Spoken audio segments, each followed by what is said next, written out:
ఈరోజు క్రైస్తవ్యం వల్ల దేశానికి ఏంటి లాభం అని అడుగుతున్నారు చాలా మంది.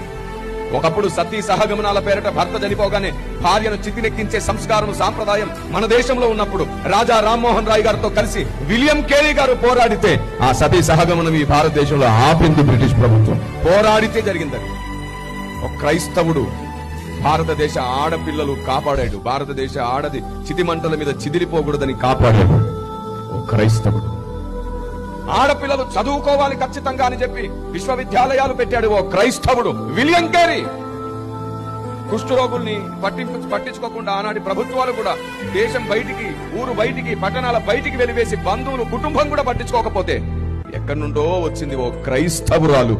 కుష్ఠరోగులను కూడా వాళ్ళ చేతులను కడిగి వారికి మందు పెట్టి భోజనం కూడా తినిపెట్టి వారిని పోషించింది మదర్ తెరిస్సా. ఓ క్రైస్తవురాలు దేవునికి స్తోత్రం. ఆమేన్.